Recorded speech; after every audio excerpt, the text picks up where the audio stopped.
এবারের ট্রিপটা যখন শুরু করেছিলাম ভাবতেই পারিনি আমার যাত্রা সম্পূর্ণ হবে বলে। কারণ আমার জার্নিটা ছিল কালী পুজোর সময়, আর সেই সময় তোমরা তো খুব ভালো করেই জানো উত্তরবঙ্গের কী অবস্থা ছিল। আর নিউজ চ্যানেলগুলোতে যেন ওগুলো আরও বেশি বেশি করেই দেখাচ্ছিল। কিন্তু সত্যি কথা বলতে ভয় পেয়ে আমি আর পিছপা হইনি, মনের সাহসে এগিয়ে গেছিলাম। মনে রেখেছিলাম যে আমাকে এই যাত্রা সম্পূর্ণ করতেই হবে, সে যেভাবেই হোক। আর তোমাদের কাছেও তুলে ধরে দেখাতে হবে উত্তরবঙ্গের সেই সব মুহূর্ত। সত্যি কি নিউজ চ্যানেলে যেরকম দেখাচ্ছিল সেরকম অবস্থা, নাকি তার থেকেও খারাপ? সেইটাই নিজে চোখে দেখার জন্য আর তোমাদের দেখানোর জন্য বেরিয়ে পড়লাম এই ট্রিপে। আর পাহাড় তো আমার অল টাইম ফেভারিট, আর নিশ্চয়ই তোমাদের অনেকেরই ফেভারিট। এই ট্রিপে আমরা যাব দার্জিলিংয়েরই একটা অফবিট গ্রামে, যেটা ভীষণ সুন্দর। এখনকার ব্যস্ততার জীবনে সবাই চায় একটু শান্তি, একটু নিরিবিলি। দার্জিলিংয়ে তো নিশ্চয়ই তোমরা অনেকেই থেকেছো, আর দার্জিলিং মেলেও তোমরা অনেকে গেছো। তোমরা নিশ্চয়ই দেখতে পেয়েছো জায়গাটা কত ক্রাউডি আর কত লোকজন, ওখানে সবসময় ব্যস্ততা। কিন্তু এটা কি জানো, পাহাড়ের ন্যাচারাল বিউটি লুকিয়ে আছে গ্রামের দিকে। যত অফবিট প্লেসের দিকে যাবে ততই তুমি পাহাড়কে বেশি এনজয় করতে পারবে। সকাল সকাল এনজেপি স্টেশন থেকে নেমেই কোনো ব্রেকফাস্ট না করায় ড্রাইভারকে বলেছিলাম ভালো কোনো দোকানে দাঁড় করাতে, আমরা ভালো মোমো খাবো। তাই যাওয়ার পথে এই ক্যাফে কাম রেস্টুরেন্টের ড্রাইভার আমাদের দাঁড় করিয়ে দিল, বলল এখানে খুব ভালো ব্রেকফাস্ট পাওয়া যায়, সাথে মোমোটাও খুব টেস্টি। আর ভিউস পুরো এক ঘর, কোনো কথাই হবে না।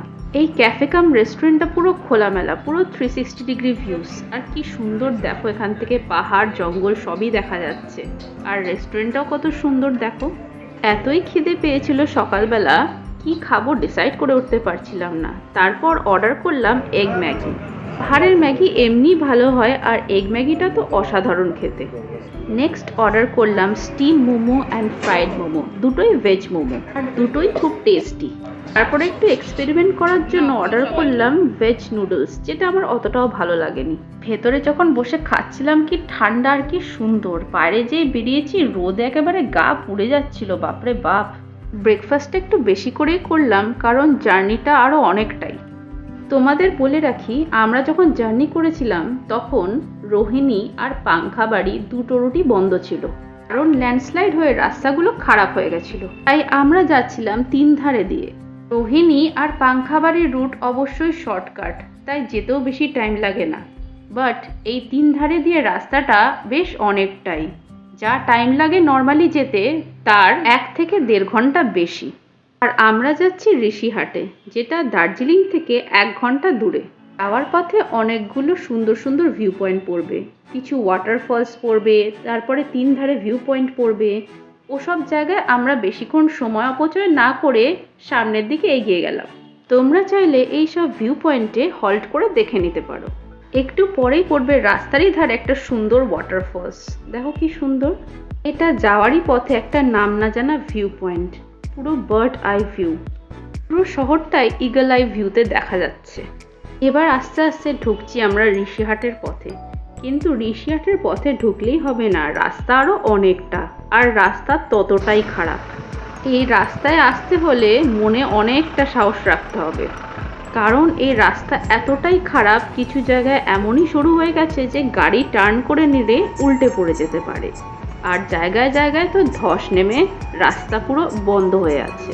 এই রাস্তায় গাড়ি চালাতে হলে ড্রাইভারকে যত না সাহসী হতে হবে ততটাই এফিশিয়েন্ট হতে হবে, কারণ এই রাস্তায় মাথা ঠান্ডা করে গাড়ি চালাতে হবে। গাড়ি চালাতে গিয়ে মাথা গরম করলে হবে না। ফাইনালি ঢুকলাম আমরা ঋষিহাটের হোমস্টের রাস্তায়। এইদিকে রাস্তা কিছুটা পথ ভালো হলেও আবার কিছু জায়গায় অনেকটাই খারাপ। এই রাস্তা দিয়ে যাওয়া মানে জীবনের ঝুঁকি নিয়ে যাওয়া।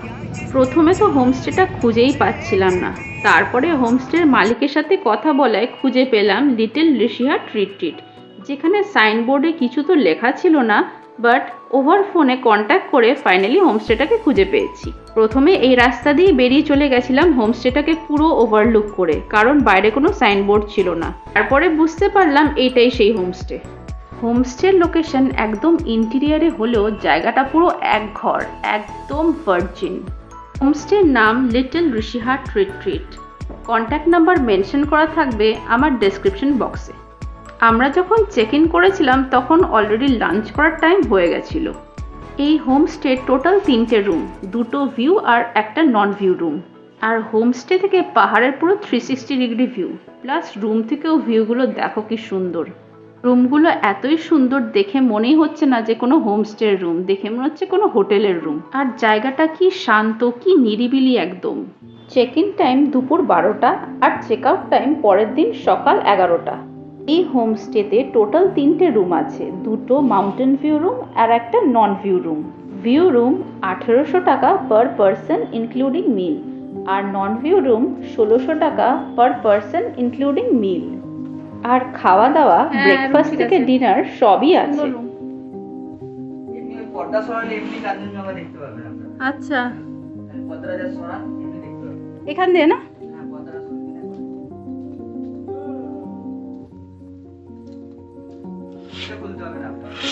ও আচ্ছা।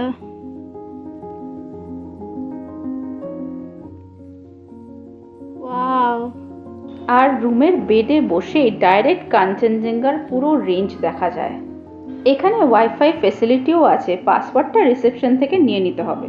আর রুমগুলো ভীষণ পরিষ্কার পরিচ্ছন্ন। রুমে মেনু কার্ড আছে, চাইলে রুমে বসেও খাবার অর্ডার করা যায়। নিশ্চয়। কিন্তু এদের প্যাকেজের বাইরে যা খাবারই অর্ডার করবে তার এক্সট্রা পেমেন্ট করতে হবে। বাথরুমে আছে গিজার, অ্যাডজাস্টেবল শাওয়ার, সেই শাওয়ারে অ্যাডজাস্ট করে তোমরা গরম জলে স্নান করতে পারবে। সাথে আছে ওয়াশ বেসিন আর ওয়েস্টার্ন স্টাইল কমোড। বলছি এখানে আলো টালো কোথায় জ্বলছে? এটা হলো এখানকার ডাইনিং স্পেস, যেটা গ্রাউন্ড ফ্লোরেই আছে, আর যেখানে একটু পরেই আমরা লাঞ্চ করতে বসবো। টেম্পারেচার এখানে মোটামুটি ঠিকঠাকই আছে, দুপুরের দিকে অতটাও গরম না। এখন বাজতে চলেছে দুপুর 3টে, আর টেম্পারেচার আছে কলকাতারই মতন। হোমস্টের রাঁধুনি তখনও রান্না করে চলেছে, আর আমরা বাইরে ফটোশ্যুট। জায়গাটা এখানে এতটাই সুন্দর যে দেখতে দেখতে এমনি সময় কেটে যাবে। আর এই জায়গাটার লোকেশনের জন্য অনেকেই এখানে ফটোশ্যুট আর ভিডিও শ্যুট করতে চলে আসে, তাই এখানকার যে মালিক সে মেন গেটটা বন্ধ করে রেখে দেয়। ফটো তুলতে তুলতে ফাইনালি আমাদের লাঞ্চ রেডি হয়ে গেছে। লাঞ্চে মেনু খুব সিম্পল আর রান্নাও খুব ঘরোয়া। ভাত, ডাল, পাঁপড় ভাজা, আলু ভাজা, বাঁধাকপির তরকারি, এগ কারি, স্যালাড আর চাটনি। আর রান্নাও ততটাই টেস্টি। খাওয়ার পর ব্যালকনিতে বসে পাহাড়ের মনোরম দৃশ্য উপভোগ করতে করতে একটাই কথা মনে পড়ছিল, সব ভালো যার শেষ ভালো। এত সুন্দর জায়গায় ঘুরতে এসে হাতে প্রাণ নিয়ে বাড়িতে ফিরতে পারবো তো অবশেষে। 360 ডিগ্রি ভিউ করে দেখালাম, দেখে বলো তো জায়গাটা কেমন লেগেছে।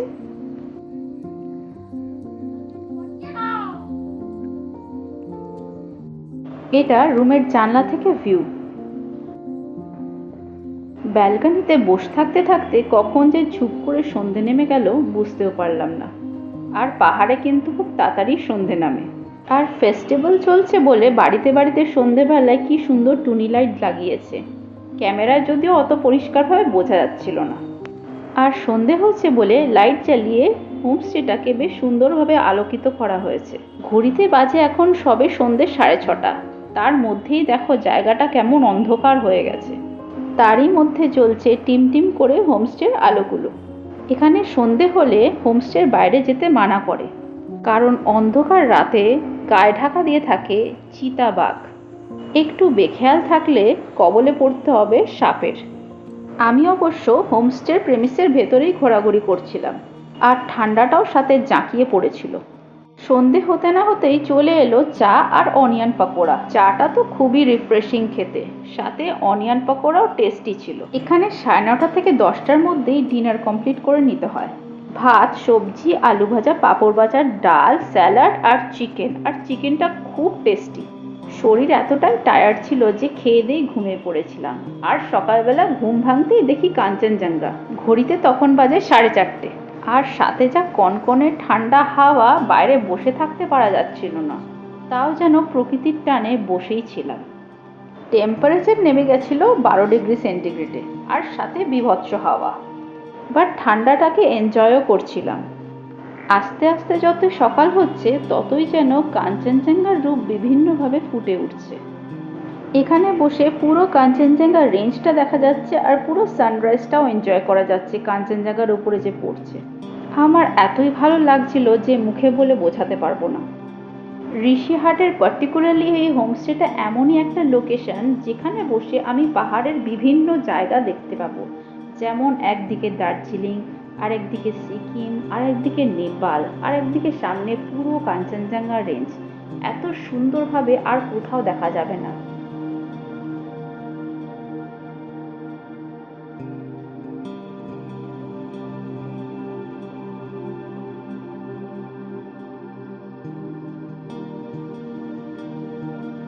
পাহাড় হলো এমনই একটা জায়গা, এখানে এসে শরীরের যেন সব রকমেরই রোগ সেরে যায়।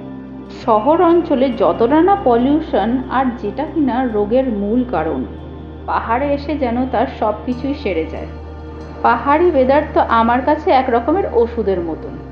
রাতের মধ্যে মনে যতটাই না ভয় নিয়ে ঘুমিয়েছিলাম, ভাবছিলাম এদিক ওদিক থেকে কোথাও না জন্তু জানোয়ার চলে আসে, আর মনে মনে নিজেকে দোষারোপ দিচ্ছিলাম যে কেনই বা এলাম এখানে। বিশ্বাস করো, সকালবেলা কাঞ্চনজঙ্ঘার এই রূপ দেখে আমি মনে মনে ভাবলাম যা ডিসিশন নিয়েছিলাম একদমই ঠিক নিয়েছিলাম। আজকে এখান থেকে বেরিয়ে চলে যাব পাহাড়েরই বিভিন্ন জায়গায় সাইট সিন করতে।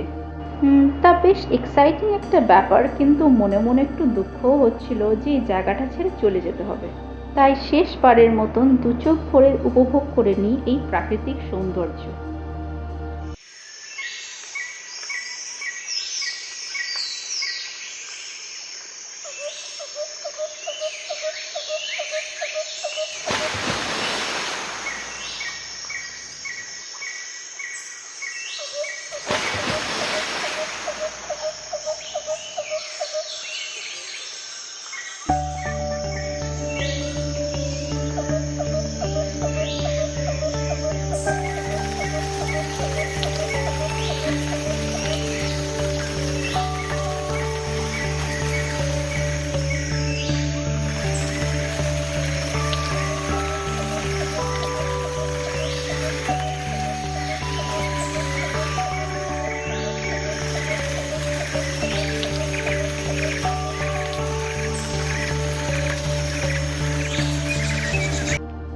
সুন্দর জায়গা ছেড়ে তোমার কোনো দিন যেতে ইচ্ছা করবে না। ভীষণ সুন্দর জায়গাটা, অস্বাভাবিক সুন্দর। আর এই দেখো কাঞ্চনজঙ্ঘা, কি সুন্দর একদম ক্লিয়ার ভিউ দেখা যাচ্ছে। এত সুন্দর জায়গা ছেড়ে যেতে ইচ্ছা করবে না, কিন্তু যেতে তো হবেই, এটাই তো পৃথিবীর নিয়ম।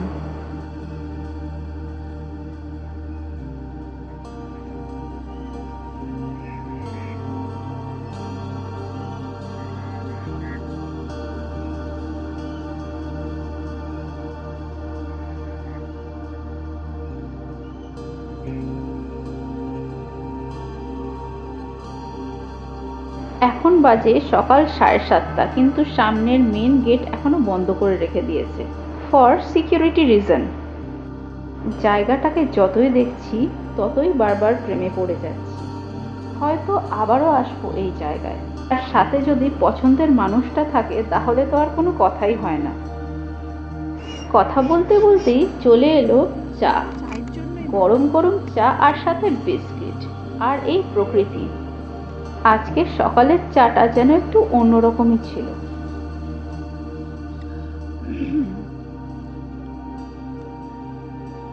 বাইরে বসে চা খেতে না খেতেই চলে এলো হোমস্টের পেটস। এই পেটগুলো খুব কিউট আর ভদ্র। কেউ যদি কুকুর পছন্দ না করে তারা কিন্তু সেটা বুঝে যায়, তাদের আশেপাশেও আসে না। ব্রেকফাস্টে ছিল আলুর পরোটা, যেটা খুব টেস্টি বানিয়েছিল। ওভারঅল এদের লোকেশন, খাওয়া দাওয়া, সার্ভিস পুরো একঘর, কোনো কমপ্লেনই নেই। পুরো হাসি মুখে এরা খুব সুন্দরভাবে কাস্টমারদের সাথে ডিলিং করে। আর আমি স্নান টান করে হয়ে গেছিলাম রেডি, পেট ভরে ব্রেকফাস্ট করে নিয়েছিলাম। আজকে আমরা রওনা দিচ্ছি for sight seen. Bye bye Rishihat. ঋষিহাটকে বিদায় জানিয়ে যখন এখান থেকে আমরা রওনা দিচ্ছিলাম, তখন এখানকার গাড়ি চালকই আমাদের একটা জিনিস বলল। সেটা শুনে তো ভয় গায়ে কাঁটা দিয়ে উঠেছে আমার। গাড়ি চালক বলছে এখানে রাত্রেবেলা গাড়ি চালাতে গেলে কলিজার সাহস থাকতে হবে, কারণ রাতের বেলায় কিছু কিছু গাড়ি চালক এখানে স্কন্দকাটাও দেখতে পেয়েছে। গল্পটা শুনে শিউরে উঠেছিলাম আমি, গা আমার ভয়ে ঠান্ডা হয়ে গেছিল। কিন্তু পরক্ষণেই এই খারাপ রাস্তার ঝাঁকুনিতে সব অতিক্রম করে উঠতে পেরেছিলাম। একই অফবিট প্লেস, তার ওপর রাস্তা খারাপ, আর তার ওপর ল্যান্ডস্লাইড হয়েছিল বিভিন্ন জায়গায়। গাড়ি কোনো সময় খাড়াই তো কোনো সময় উতরাই।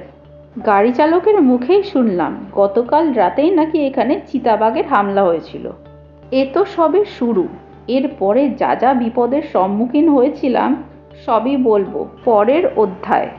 আমাকে যদি তোমরা ভালোবাসো আর সাপোর্ট করো, তাহলে এই ভিডিওটা বেশি বেশি করে সবার সাথে শেয়ার করে দিও, আর আমার চ্যানেলে নতুন হলে সাবস্ক্রাইব করে দিও। ভিডিও দেখে ভালো লাগলে একটা লাইক করে দিও। দেখা হচ্ছে পরের ভিডিওতে। Till then, take care, by.